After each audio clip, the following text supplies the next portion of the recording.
16 বৎসরের পরিকল্পিত সাজানো বাগান, যারা ভাবছিল কোথাও কোনো খুঁত নাই, কোথাও কোনো ফাঁক নাই, সব কিছু নিজের হাতেই ছিল, কিন্তু আল্লাহ তাআলা যখন নিরাপত্তা তুলে নিছে তো আর 24 ঘন্টা পরবর্তী আর লাগে নাই, সব তছতছ করে দিছে। সব কি করে দিছে? হ্যাঁ, যেদিন দুপুরে ভাগছে পরের দিন আর দুপুর লাগছে না, এর আগেই বাপের চিহ্ন, জিয়ের চিহ্ন, সব শেষ, সব শেষ, সবই শেষ। নাই দে নাই আর কিচ্ছু নাই, নাই দে নাই আর কিছু। আগে না বলতো টাকা থাকলে বাঘের চোখও পাওয়া যায়, কই এখন তো কোটি কোটি টাকা থাকার পরেও শুধু বর্ডারের কাঁটা তারটাও পার হইতে পারে না। কি ভাইয়া, কি ব্যাপার? বর্ডারটাও তো পারে না, ওনার টাকা থাকলে না বলে বাঘের চোখ পাওয়া যায়। টাকা তো আছে, টাকা তো ছিল, এখনো তো আছে। এই জন্য দয়া করে এটা বোঝা উচিত, আল্লাহ তাআলা যতক্ষণ আমাদেরকে স্বাভাবিক, কোন যুবক ভাই বিশ্বাস করো তুমি তোমার যোগ্যতায় ভালো আছো এটা না ভাইয়া, আল্লাহর দয়ায় ভালো আছো। আল্লাহ যদি এই মুহূর্তে তোমারে, আমি এই কালকেও দেখছি এমন সুন্দর এক টাকরা ছেলে, একটা টান দিছে মোটরসাইকেলটা, সর্বোচ্চ 5 মিনিট সামনে গেছে, এর পিছে দিয়ে আমার গাড়ি আইছে, ছেলেটার পাওটা ছিঁড়া ছুলাইয়া গেছে, কুত্তার মতো টান দিছে, কুত্তাও এত জোরে দৌড় দেয় না। আজকে ছেলে পেলে এইভাবে মোটরসাইকেল চালায়, কি অর্থ আছে ভাই? কারে দেখাইলা? তোমার যে পাওটা এখন ছিঁড়া গেল, রক্তে ভাইসা গেল পাওটা, 3টা মানুষ পড়ে গেছে, একটা মোটরসাইকেলের পিছনে পারে না 5 জন বইতো, যাইতে হইল এর ভিতরে জায়গা নাই। এরপর মানে ছাগল যে এত ছাগল যে নিজের জানের কোনো মায়াটাও না, এটা কি পাগল? এরকম পাগল এত তার ছিঁড়া মানুষ কেমনে হয়? যে নিজের জানের উপরে তো কমপক্ষে দয়া করা দরকার। এত বিবেক কি নাই যে এটা তো আমি মরে যাব, অ্যাক্সিডেন্টটা করলে তো আমার ঠ্যাংটা ভাঙা যাবে? এই কি পাগল? আমি এটা বুঝি না, এটা আমি বুঝি না। আহা, হায় রে আমগো ছেলেরা কি করে বুঝছেন না? একটা মোটরসাইকেল নিয়ে, একটা মোবাইল, হ্যাঁ একটা মোবাইল আছে, মনে করছে কি 7,000 ধন, কয়েকজন বন্ধু বান্ধব চলতেছে, আড্ডা দিতেছে, 7,000 ধন আছে। না রে ভাইয়া, আল্লাহ তাআলা যদি স্বাভাবিক না রাখে একদিনও স্বাভাবিক থাকবে। কত যুবক হসপিটালে,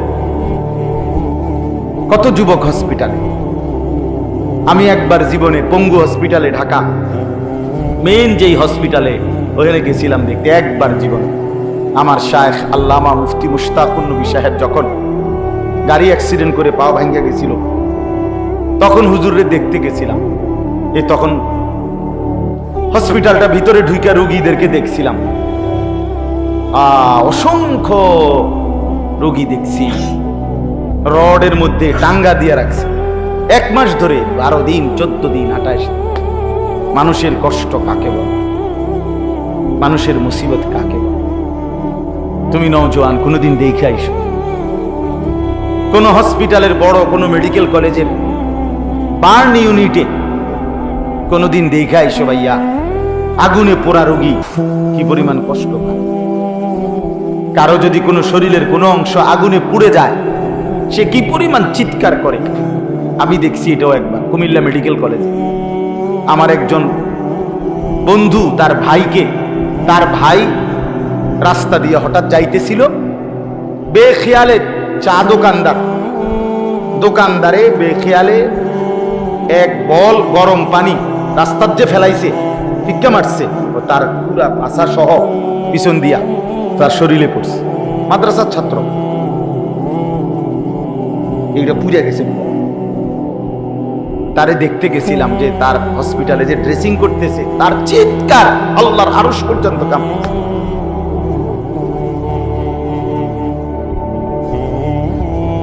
দুনিয়ার আগুন যদি এমন হয় ভাইয়া, জাহান্নামের আগুনে কেমনে জ্বলবে? কেমনে জ্বলবে ভাইয়া? এত সুন্দর সময়, এমন সুন্দর হায়াত, এমন সুন্দর রাত শেষ করে দিল এই সামান্য মোবাইল দেখতে দেখতে, নারী দেখতে দেখতে।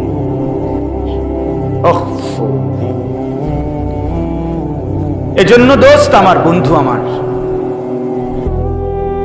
মেহেরবানি করে নিজের উপরে কদর করলে ভালো। অহংকার করতে নাই। নিজের শরীর, স্বাস্থ্য, যৌবন, বাবার অর্থ, বিদেশের টাকা, সাংসারিক একটু সচ্ছলতা, কোনোটাই স্থায়ী না।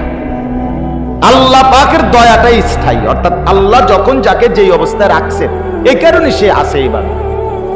নাই তো আসলে আমাদের নিজস্ব কোনো কিছুর উপরে আমাদের ভরসা করার মতো যে আমার ব্যাংক আছে, ব্যালেন্স আছে,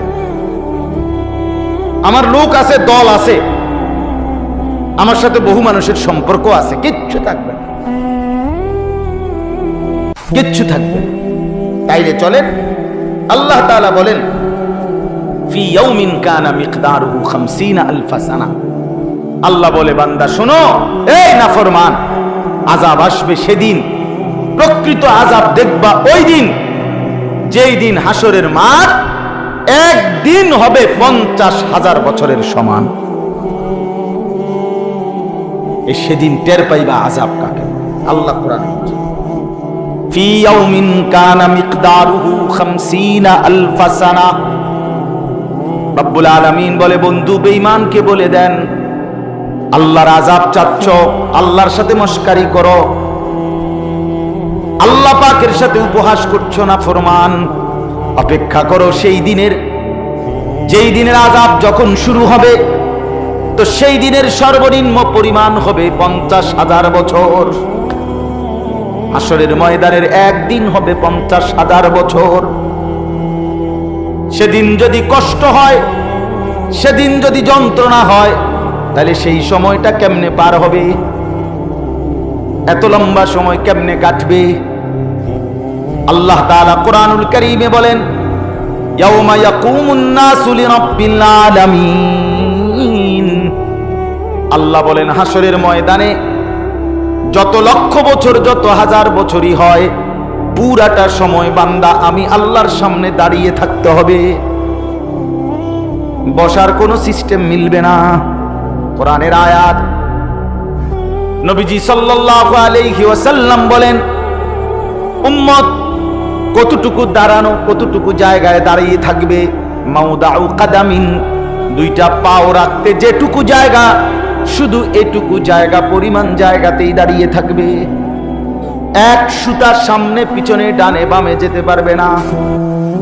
সূর্যটা মাথার উপরেই থাকবে, পায়ের নিচের মাটিটা তামার মতো উত্তপ্ত হয়েই থাকবে। জাহান্নামকে সরাসরি ফেরেশতারা টেনে হাসরের ময়দানে এনে দাঁড় করাবে। ওয়াজিআ ইয়াউমাইদিন বিজাহান্নাম।